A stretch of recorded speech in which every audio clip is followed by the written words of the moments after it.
Campo San Martino, in provincia di Padova, alle mie spalle il fiume Brenta.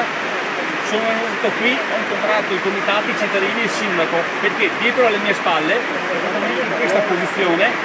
vogliono costruire una centrale idroelettrica.